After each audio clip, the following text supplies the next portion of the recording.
y'all, welcome back, or welcome if you're new. It is Thanksgiving. I am working on getting my dinner cooked, and I'm going to bring you guys along for it just because I've had so many people ask if I would film my cooking of Thanksgiving dinner. So I am going to say that I do have a few things already prepped, but I can leave the recipe down below for you guys if I need to. So let me just show you what I've got so far. We've had a few people coming in and out, so yeah, everything that I did the other day for prep, I've just got to sweep. That's all there is to it. It's nothing really big. So I've got my giblets and all of that out of the turkey and ready for the stuffing. We have got loaded baked mashed potato casserole. It just finished up. I got to put it over on the table. I've still got so much more to cook and do. This is my Thanksgiving dinner menu. Not everything is wrote down here. I need to go and actually get it out of my book that I prepped everything in for Thanksgiving and get it wrote down here, but this is just my main things for right now that I'm working on. And I'm kind of like wrapped around something here, my tripod too as well. So let me get unwrapped around everything, and I will show you guys the turkey, and then we're going to get started on the deviled eggs. So here's the turkey, nice and beautiful, ready to go. When everything is done, about 10 minutes before we sit down for dinner, I will throw this back in the oven. I do have it covered over with a piece of aluminum foil. I just moved it so that I can show you guys. She turned out beautiful, as you guys can see. And so, yeah, she will go back in the oven for about 5 to 7 minutes just so I can heat it back up before dinner. So, all right, let's get to cooking.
When I make hard-boiled eggs, whether it's just for a snack as a regular hard-boiled egg, or if I'm making it for deviled eggs, as what I'm doing here, as I'm boiling them, I always make sure to put a little bit of salt and vinegar both inside of my water right as it starts to boil. That way the vinegar kind of softens that shell a little bit, and then the salt is supposed to kind of pull the shell away from the egg itself to make it easier for peeling. Now, that's not to say that there are some brands of eggs that no matter how much I do this, they're just very difficult to peel the shell off. And I'm not the only one that has that issue. My mother, she says the same thing whenever she hard boils eggs. She's come across some brands that are very difficult to peel the shell off of. But once we get, hi baby, Dominic just walked in here.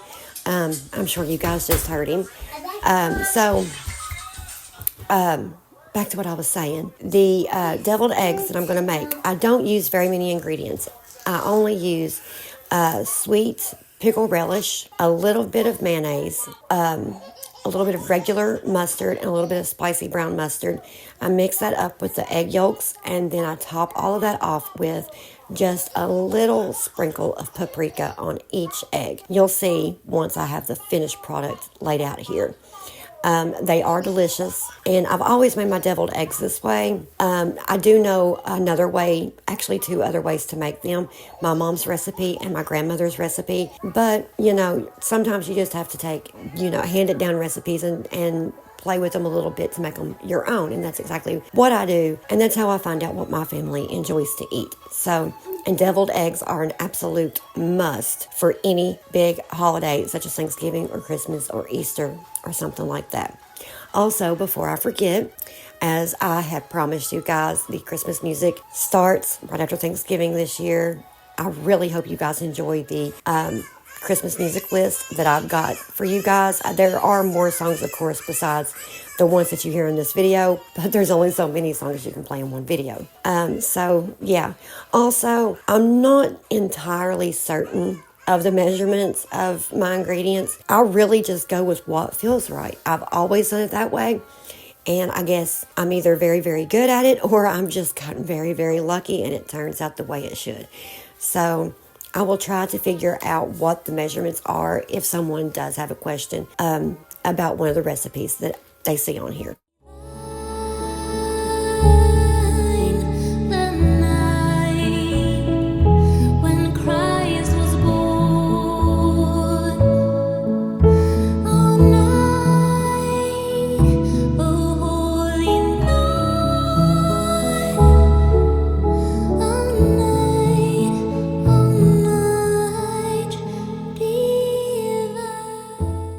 So I did accidentally rip two halves of two different eggs when I was cutting them, and sometimes I'm able to use the yolk mixture to kind of glue them back together. Sometimes that's not always the case because they are ripped too far down or completely in half. But it was two different separate eggs, and it was one half of each egg that did rip. So you'll see me kind of showing a little extra attention to those two whenever I am trying to put the yolk filling back inside of it.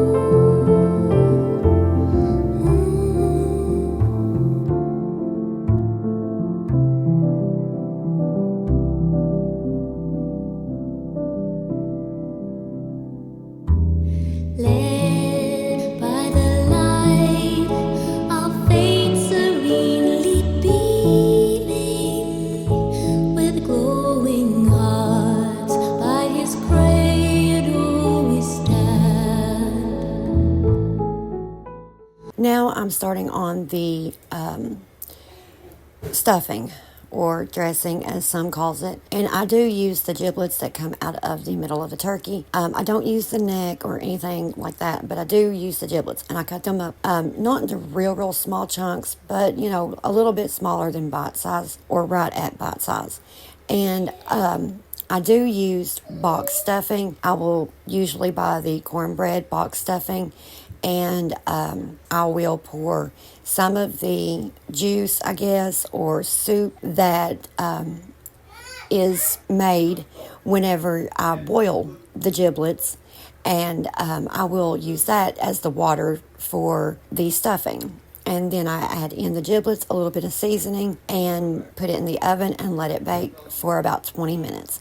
My family loves it this way. I've been making it this way since I was about 20, 22, somewhere around there. I've actually kind of got this recipe from my mom, but of course, as I was saying earlier, I've played around with it over the years and kind of made it my own, and I do it a little bit differently. But my family really loves it this way, so that's why I've continued to make it this way. Over the world, a star is sweetly gleaming. Now come the wise men from out of the Orient land. The King of the Kings liveth, lowly manger in all our trials, born to be our friend.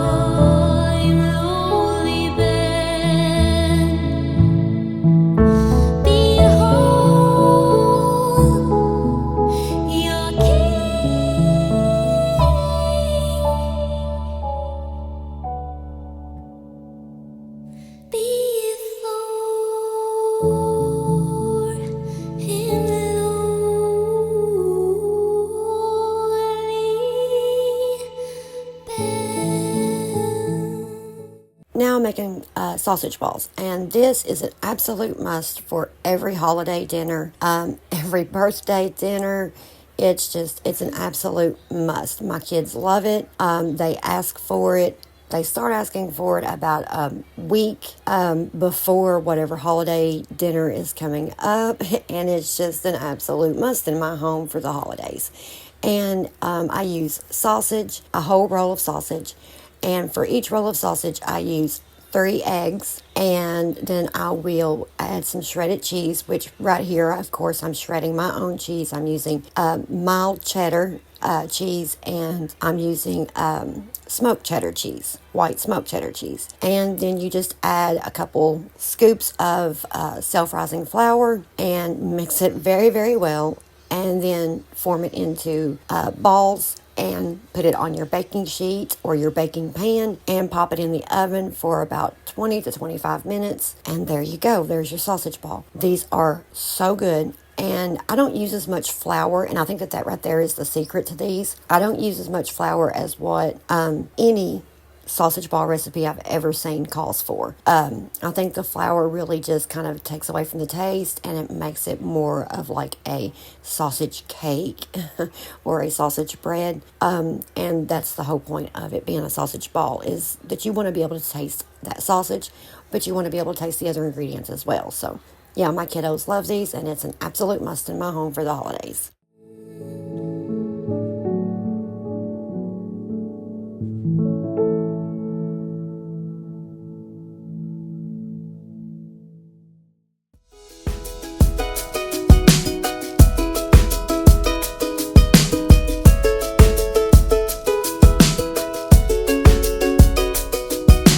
Jolly old Saint Nicholas, lean your ear this way. Don't you tell a single soul what I'm gonna say. Christmas Eve is coming soon. Now you dear old man, whisper what you'll bring to me. Tell me if you... Okay, so you guys have missed me washing the dishes and doing the green bean casserole, and it's a new recipe that I'm trying. Instead of using the crispy onions, I'm using jalapenos. Well, if I can find it here, there we go. The crispy jalapenos. Let me show you guys. So I'm using these instead, and I found a new recipe that I'm trying, and I'm really excited. Cannot wait to see how that turns out. So I do have the green bean casserole just went in the oven. The sausage balls are finished. And the reason why none of this is on film, the dishes and the green bean casserole and finishing up the sausage balls, is because I did not know that my card needed to be changed. It was reading full. So, got that took care of. Now I'm just going to take care of a few little extra things. I'm going to get these up here washed really quick. There's only 2 or 3 things in the sink.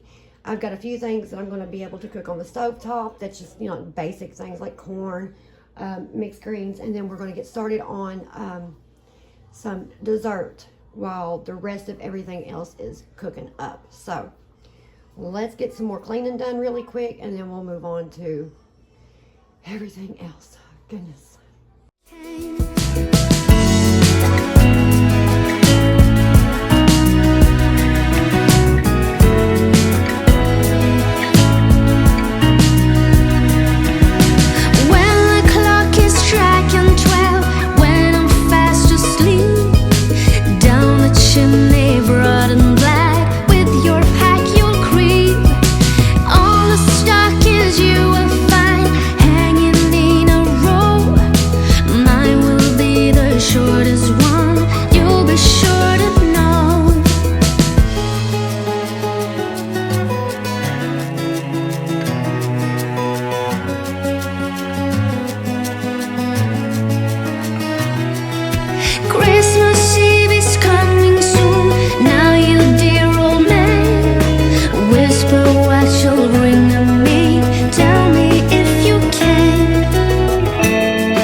So I'm making something called spinach souffle. Not a whole lot of people have heard of spinach souffle, but this is also another must-have in my home around the holidays. Any holiday dinner, this is always going to be on my table, and it rarely ever not gets ate to where there's something left over. There's never hardly any leftovers of this.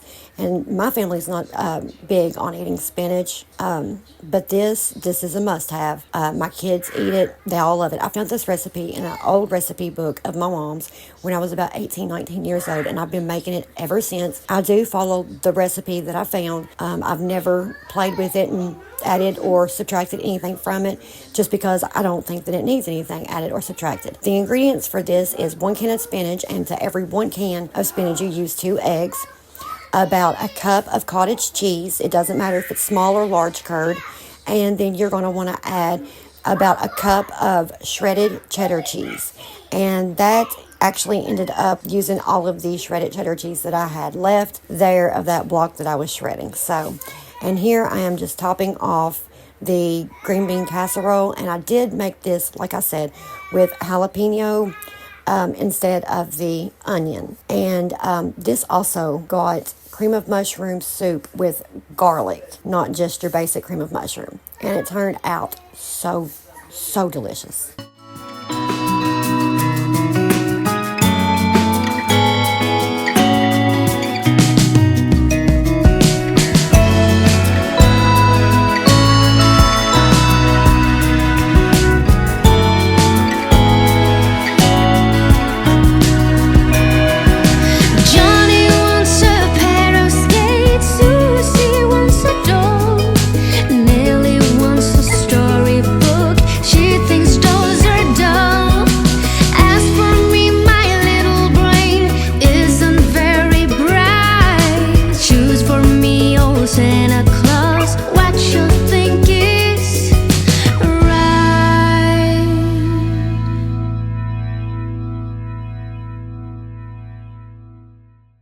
So in any of my videos that I film that I'm cooking in, I usually will say clean as you go. That way you don't have as much to do once it's all said and done, especially on a holiday. If you're hosting your holiday dinner and you're going to have a lot of family and friends as company and that you're hosting for your dinner, it just makes a lot more sense to clean as you go. That way the task doesn't seem as daunting. You don't get as overwhelmed because you already know you're going to have a lot of dishes and a lot of cleaning to do once it's all said and done and it's over. And so if you clean as you go, you're not going to have as much as what you would have had. I hope that I just made sense. Hold up, I am on my way, I'm in motion. Let's go to the ocean. Yeah, let's go outside. We can hang out on the beach without freezing. Yeah, isn't that amazing? In Christmas times we'll be chilling and having a good time. Doesn't matter if the snow is falling or the wind blows and the rain is pouring. It will always be Christmas in my heart. But this year I wanna hang out with my friends and family, making angels in the sand. You ready? Doesn't matter. So now I'm moving on to getting just a few stovetop items cooked and ready to go. This is what is left that needs to be cooked for the rest of my dinner. I'm making mixed greens out of a can. I do drain them as well as I can, and then I will add some distilled white vinegar into it as it cooks, and I'll let that simmer for about 10 minutes, 8 to 10 minutes I would say. And as you'll notice, I'm having such a time with this can opener. I'm just absolutely am ready to get rid of this can opener. I have got one picked out on Amazon that you just kind of sit on the top and it does all of the business for you. So this one here has, I believe it's on its last legs, and it's time to retire. So that's next on my list, is to get this new can opener, because this one here gives me a time. Now I'm also going to be making some sweet golden corn with butter, salt, and pepper, and a little bit of onion powder and a little bit of garlic powder. I don't use much of any of those seasonings, including the salt and pepper, but just enough for a little bit of taste. My kiddos really like just regular sweet golden corn with butter, but they seem to take to a little bit more if I add garlic and onion. But like I said, I don't add much. But yeah, we're just going to get all of the rest of the stovetop food finished up cooking, and then we will be sitting down to eat our dinner. We also have a pie we have got to get mixed up and going, and we'll do that in just a few minutes. Christmas in my heart, and I can promise Santa's coming to visit. No, he wouldn't miss this in Christmas times. Oh, and the sun said it is just getting better on a blanket with the skyline painted in blue. Ooh, yeah, that's what we do. We'll be chilling and having a good time. Doesn't matter if the snow is falling or the wind blows and the rain is pouring. It will always be Christmas in my heart. But this year, Now I'm pulling the rolls out of the oven and getting them buttered. And as you guys seen before they went in the oven, I did brush some melted butter on the tops of them. I put them inside the oven. I let them bake for about 8 to 10 minutes. Pull them back out once they're pretty and golden brown. And then I brushed some melted butter on them and the sides, not just the tops, but on the sides as well. I only do the tops before they go in the oven, but I do the sides after they come out of the oven. My family loves them this way, and I've been doing the rolls like this for years. Don't know exactly how many years, but for years. We also have a pumpkin pie we're going to get made. Now, the crust is not homemade. I did buy the crust from the store. But the pie filling, other than the 100% pumpkin that is in the can, everything else is homemade about it. I mix all of my ingredients together and make my own pumpkin pie filling. And of course, the pumpkin pie did not last long. I think it lasted for maybe an hour after the main dinner was over, because once the dessert was out, that was all she wrote. And then, of course, afterwards, everybody went with their tummies full, and we watched a couple of Christmas movies, and then everybody decided it was time to go home right a little bit after dark. So it was a great Thanksgiving. And we all enjoyed spending time together as a family. We only had a few friends come by this year because some of our friends have moved away from the area or now have children that are grown and that they spend time their children's homes. So not as many people this year as last, but it was still just as great. And I think we're coming to the end of the video as well, and I really hope you guys enjoyed this video. It was all mostly cooking, but like I said, I did get requests to bring you guys along as I cooked my Thanksgiving dinner, and I wanted to try to hold good to that because I said that I would. I hope you enjoyed the video, and I think that's got it till next time. Love y'all. Stay safe. Happy Thanksgiving. wanna hang out with my friends and family, making angels in the Sanctuary. Doesn't matter, it is Christmas in my heart. Here we go. All right. Now this Christmas, we're gonna dance.